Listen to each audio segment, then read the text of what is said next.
Hi friends, NEET UG 2025க்கு admit card release ஆயிடுச்சு. அந்த அட்மிட் கார்டு எல்லாருமே நம்ம வந்து ஃபில் பண்ணுவோம்.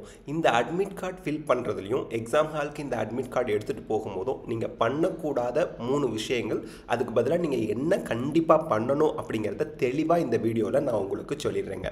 ஸோ ஒரு ப்ரெசன்டேஷனில் நான் உங்களுக்கு இதை அழகாக சொல்லிடுறேன், நீங்கள் இதை ஃபாலோ பண்ணிக்கோங்க. இப்போது 3 mistakes you should avoid in NEET 2025 admit card. First mistake என்ன நீங்கள் பண்ணக்கூடாது அப்படின்னா, ஒரே ஒரு காப்பி மட்டும் எடுத்து வைக்காதீங்க.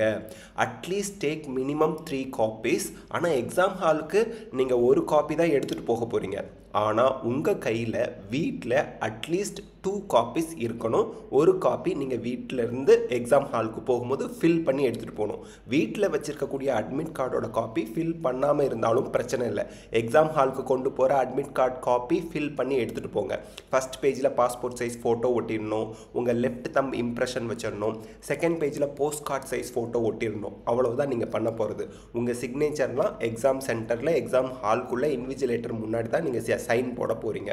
ஸோ இதெல்லாம் நீங்கள் தெளிவாக புரிஞ்சுக்கணும். ஏன் சார் எக்ஸ்ட்ரா காப்பி எடுக்க சொல்கிறீங்க, வீட்டில் வைக்க சொல்கிறீங்க அப்படின்னா, exam centre will collect your admit card. நீங்கள் எந்த அட்மிட் கார்டை எக்ஸாம் சென்டருக்கு எடுத்துகிட்டு போகிறீங்களோ அதை எக்ஸாம் சென்டரில் எக்ஸாம் இன்விஜிலேட்டர்கிட்ட கொடுத்துட்டு வந்துடுவீங்க. So that extra admit card copy வீட்டில் இருக்கணும். சரிங்க சார், எக்ஸாம் முடிச்சுட்டு வந்து நான் எக்ஸ்ட்ரா காப்பி எடுத்து வச்சுக்கிறேனே, மறந்துடுவீங்க. எக்ஸாம் முடித்த சந்தோஷத்தில் மறந்துடுவீங்க. அதனால் எப்போ நீங்கள் அட்மிட் கார்டு பிரிண்ட் எடுக்கிறீங்களோ அப்போவே 3 காப்பியாவது மினிமம் எடுத்து 2 காப்பி வீட்டில் பத்திரமா ஃபைல் பண்ணி வச்சுட்டு ஒரு காப்பியை ஃபில் பண்ணி நீங்கள் எக்ஸாம் ஹாலுக்கு எடுத்துகிட்டு போங்க. அதன் பிறகு அட்மிட் கார்டு அப்படின்றது வந்து பார்த்திங்கன்னா, உங்களுக்கு அட்மிஷன் வரைக்கும், எக்ஸாம் முடிஞ்சு ரிசல்ட் வந்து எம்பிபிஎஸ் அட்மிஷன் வரைக்கும் அட்மிட் கார்டு நீங்கள் பிரிண்ட் அவுட் எடுத்துகிட்டு போகணும். காலேஜில் அட்மிஷன் ஆகிற வரைக்கும், அட்மிஷன் எந்த காலேஜில் கொடுக்குறாங்களோ அந்த காலேஜ் வரைக்கும் நீங்கள் நீட் யூஜி 2025 அட்மிட் கார்டு கொண்டு போகணும். அதனால தான் நான் செவரல் காப்பி எடுத்து வச்சுக்கோங்க அப்படின்னு சொல்கிறேன். செகண்ட் மிஸ்டேக் என்ன அப்படின்னு பார்த்தீங்கன்னா, பண்ணக்கூடாதுன்னா, பேக் டு பேக் பிரிண்ட் எடுக்காதீங்க. பேக் டு பேக் பிரிண்ட் எடுத்தால் என்ன ஆகும்? மொதல் பேஜில் பாஸ்போர்ட் சைஸ் ஃபோட்டோ ஒட்டுவோம், செகண்ட் பேஜில் போஸ்ட் கார்டு சைஸ் ஃபோட்டோ ஒட்டுவோம். அப்போ பேக் டு பேக் எடுத்தால் உங்களுக்கு அது வந்து ஓவர்லேப் ஆன மாதிரி, டிஸ்டர்பன்ஸ் ஆன மாதிரி இருக்கும். அது மட்டும் இல்லாமல் ஃபஸ்ட் பேஜில் நீங்கள் சைன் போடணும், செகண்ட் பேஜில் ஃபோட்டோ மேலே க்ராஸாக இன்விஜிலேட்டர் நீங்கள் சைன் போடுவீங்க. நீங்கள் சைன் போடுறது எல்லாமே எக்ஸாம் சென்டரில் தான், வீட்டில் சைன் போட்டுறாதீங்க. பின்னாடியும் திருப்பி இன்விஜிலேட்டர் சிக்னேச்சர், ஸ்டூடெண்ட்டோட சிக்னேச்சர்னு இருக்குது. அதனால் இவ்வளோ விஷயங்கள் இருக்கும்போது தனித்தனி பேப்பரில் பிரிண்ட் எடுத்துகிட்டு போகிறது தான் பெட்டர். இது அலௌடு. போன வருஷம் எல்லாருமே இந்த மாதிரி தான் எடுத்துகிட்டு போனாங்க. அதுக்கு முந்தின வருஷம் 2014 எல்லாரும் நீட் அட்மிட் கார்டு இப்படி தான் பிரிண்ட் அவுட் எடுத்துகிட்டு போகிறாங்க. ஸோ தனித்தனியாக 3 பேப்பரில், செப்பரேட் பேப்பரில் 3 பேஜையும் பிரிண்ட் அவுட் எடுத்து ஃபில் பண்ணுங்கள். கலர் பிரிண்ட் எடுங்க. ஏன் சார் கலர் பிரிண்ட் எடுக்க சொல்கிறீங்க? பிளாக் அண்ட் ஒயிட் எடுக்கக்கூடாதா? பிளாக் அண்ட் ஒயிட் தாராளமாக எடுத்துகிட்டு போகலாம். நீங்கள் எக்ஸாம் சென்டருக்கு போனதும் அந்த எக்ஸாம் சென்டரில் இருக்கக்கூடிய most of the students colour print வச்சுருப்பாங்க. நீங்கள் மட்டும் பிளாக் பிரிண்ட் அவுட் வச்சுருந்தீங்க அப்படின்னா, பிளாக் அண்ட் ஒயிட்டில் வச்சுருந்தீங்க அப்படின்னா, அந்த இடத்துல உங்களுக்கு வந்து என்ன தோணும்? ஒருவேளை நம்ம மட்டும் பிளாக் அண்ட் ஒயிட்டில் வச்சுருக்கோம், உள்ளே விடுவாங்களா மாட்டாங்களா, ஒரு பேனிக், ஒரு ஸ்ட்ரெஸ், அது தேவையில்லாதது தானே. அதனால் எல்லாருமே கலர் பிரிண்ட் தான் எடுக்கிறாங்க. ஊரோட ஒத்துவாள் சில இடத்துல. அந்த மாதிரி இங்கே வந்து நம்ம கலர் பிரிண்ட் எடுத்துக்கிறோம். பேக் டு பேக் பிரிண்ட் எடுக்காதீங்க. 3 செப்பரேட் பேப்பரில் பிரிண்ட் எடுத்து ஃபில் பண்ணி பின் பண்ணி எடுத்துகிட்டு போங்க. 3வது மிஸ்டேக் நீங்கள் பண்ணக்கூடாதது என்னன்னா, சில ஸ்டூடெண்ட்ஸுக்கு உங்களுக்கு வந்து உங்களோட அப்ளிகேஷன் போட்டுட்டிங்க, அப்ளிகேஷன் போடும்போது ஆதார் வெரிஃபிகேஷன் பண்ணலை. ஆதார் வெரிஃபிகேஷன் பண்ணாததுனால, ஆதார் வச்சு ரெஜிஸ்டர் பண்ணாததுனால உங்களுக்கு டிரைவிங் லைசன்ஸோ அல்லது ரேஷன் கார்டோ அல்லது வேறு ஏதாவதோ ஐடி ப்ரூஃபில் வந்திருக்கும். இப்போ நீங்கள் எக்ஸாம் ஹாலுக்கு எந்த ஐடி ப்ரூஃப் எடுத்துகிட்டு போகணும் அப்படின்னு கேட்டால், நீங்கள் கண்டிப்பாக ஆதார் ஐடி ப்ரூஃப் ஒரிஜினல் எடுத்துகிட்டு போகணும். அதோட உங்களுக்கு தெளிவாக சொல்லிடுறேன், உங்களோட அட்மிட் கார்டில் ஐடி ப்ரூஃபில் ரேஷன் கார்டுன்னு இருந்துச்சுன்னா ரேஷன் கார்டும் எடுத்துகிட்டு போங்க, ஆதார் கார்டும் எடுத்துகிட்டு போங்க. உங்களுக்கு உங்களோட அட்மிட் கார்டில் ஐடி ப்ரூஃப் ஆதார் கார்டுன்னு இருந்துச்சா ஆதார் கார்டு மட்டும் எடுத்துகிட்டு போங்க.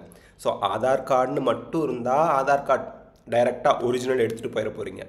அதே ரேஷன் கார்டோ பாஸ்போர்ட்டோ டிரைவிங் லைசன்ஸோ இருந்தால் ஒரிஜினல், அதோட ஒரிஜினலும் எடுத்துக்கங்க. அந்த அந்த ரேஷன் கார்டு ஆர் பாஸ்போர்ட் அல்லது டிரைவிங் லைசன்ஸ் ஒரிஜினலும் எடுத்துக்கங்க, ஆதார் கார்டும் எடுத்துக்கங்க.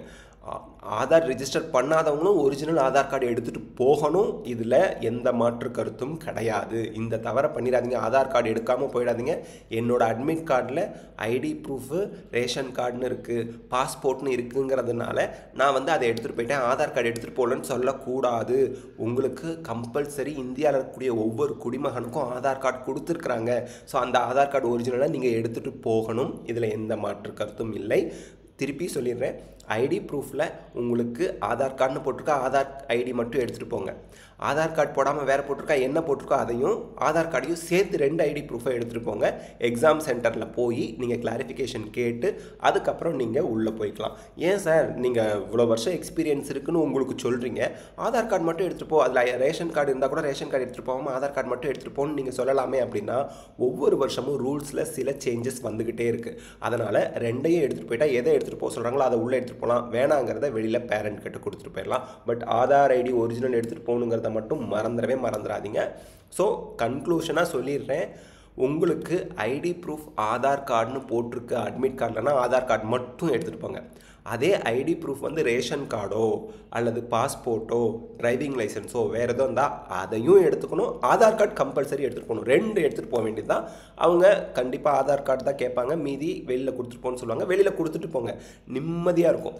அதே போல் எக்ஸாம் ஹாலுக்கு போகும்போது எக்ஸ்ட்ரா பாஸ்போர்ட் சைஸ் ஃபோட்டோ ஒன்று எடுத்துகிட்டு போக மறந்துடாதீங்க. ஃபஸ்ட் பேஜில் பாஸ்போர்ட் சைஸ் ஃபோட்டோ ஒட்டிடுவோம், செகண்ட் பேஜில் போஸ்ட் கார்டு சைஸ் ஃபோட்டோ ஒட்டிடுவோம். கையில் ஒரு பாஸ்போர்ட் சைஸ் ஃபோட்டோ எடுத்துகிட்டு போகணுங்கிறத மறக்காமல் எடுத்துகிட்டு போங்க. 1 லிட்டர் வாட்டர் பாட்டில் நீங்கள் எடுத்துகிட்டு போகலாம். So all the best of luck, God bless you. இந்த 3 தவறுகள் பண்ணிடாதீங்க. ஹோப் இந்த வீடியோ கண்டிப்பாக உங்களோட எக்ஸாம் சம்மந்தமான எக்ஸாம் ஹாலுக்கு ப்ரிப்பரேஷன் பண்ணிகிட்ருப்பீங்கல்ல, எதெல்லாம் எடுத்து வைக்கணும்னு, அதுக்கு ஹெல்ப்ஃபுல்லாக இருக்கும். எக்ஸாமுக்கு ஒரு நாள் முன்னாடியே சனிக்கிழமை நைட்டே எக்ஸாம் ஹாலுக்கு எடுத்துகிட்டு போக வேண்டிய 1 லிட்டர் வாட்டர் பாட்டில், ஃபில்டின் அட்மிட் கார்டை ஃபில் பண்ணி வச்சுக்கணும். ஒரிஜினல் ஆதார் கார்டு எடுத்து வச்சுக்கணும். அண்ட் உங்களோட அட்மிட் கார்டில் ரேஷன் கார்டு இருந்தால் ration card plus Aadhaar card எடுத்து வச்சுக்கணும். ஆதார் கார்டுனா ஆதார் கார்டு மட்டும் எடுத்து வச்சுக்கணும். ஒரு எக்ஸ்ட்ரா பாஸ்போர்ட் சைஸ் ஃபோட்டோ எடுத்து வச்சுக்கணும். இந்த 4 விஷயத்தையும் ரெடி பண்ணிவிடுங்க. ஃபிசிக்கலி சேலஞ்ச் ஸ்டூடெண்ட்ஸ் அதுக்குரிய சர்டிஃபிகேட்டும் சேர்த்து எடுத்து வச்சுக்கோங்க. நீங்கள் நல்லா படிச்சிருக்கீங்க, நல்லா ப்ரிப்பேர் பண்ணியிருக்கீங்க. பயப்படாமல் எக்ஸாமுக்கு தைரியமாக போய் எழுதுங்க. All the best of luck, God bless you. Thank you.